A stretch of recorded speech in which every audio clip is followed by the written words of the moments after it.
This Valentine's Day, I am urging teachers to show ourselves a little love.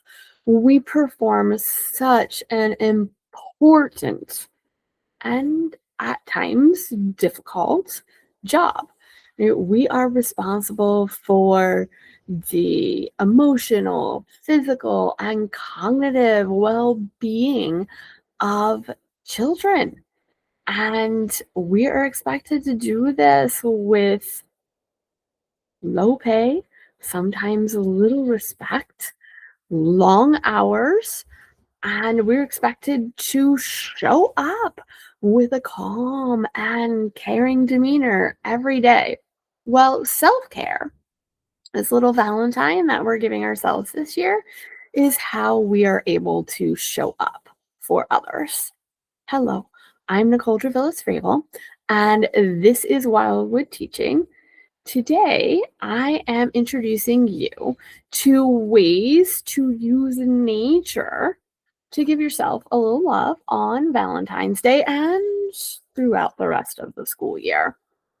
So, first, let's get over the idea that self care is selfish. First of all, I think it's fine for teachers to get a little selfish sometimes. Secondly, teacher well being has a real impact on children's well being. Teacher fatigue, burnout, attrition, where teachers just give up and leave the profession altogether. Obviously, these are going to have an effect on student outcomes. Right? This is a highly relationship driven profession, right? Especially in preschool and early childhood education.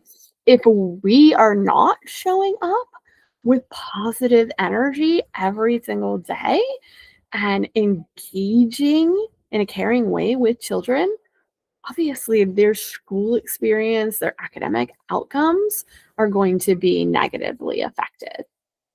So, how do we do this? Right?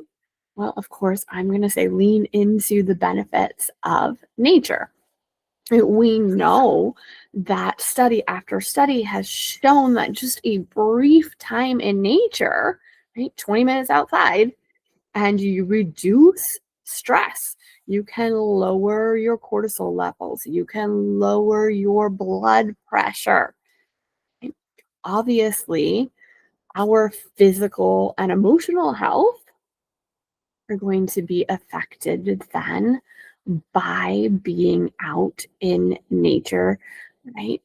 Not just getting that exercise, but being able to breathe in that fresh air. And for me, I know that this is how I come up with my best thoughts, right? If I am trying to be creative with the children, if I'm trying to problem solve, sometimes the best way for me to do that is to step away from everything, give my brain a break, right? And just be for a while.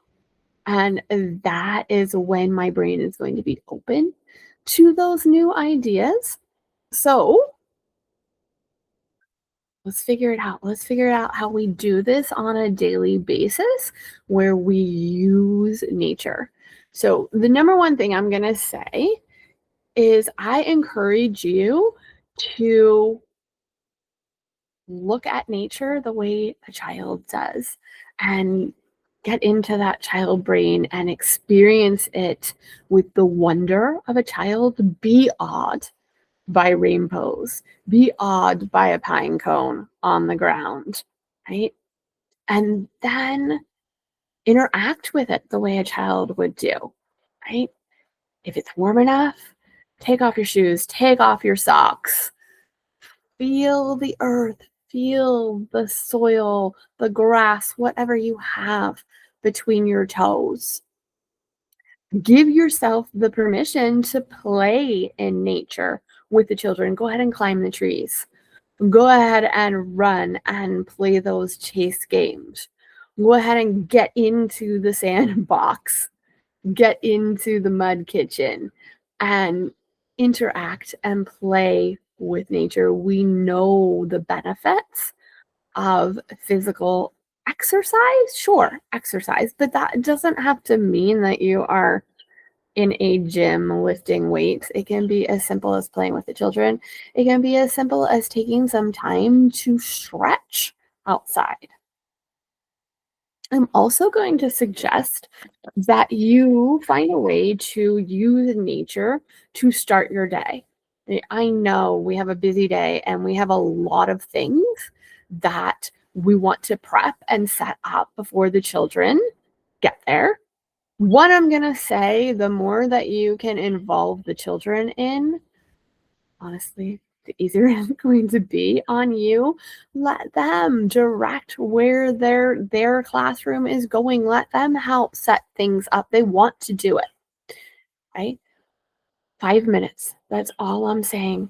5 minutes at the very beginning of your day to set your mindset for the day. So that could be either you are taking a short, slow walk outside, or maybe you have the space for a sit spot and you are going to set your intention for the day and get relaxed for the day by doing nothing for those 5 minutes.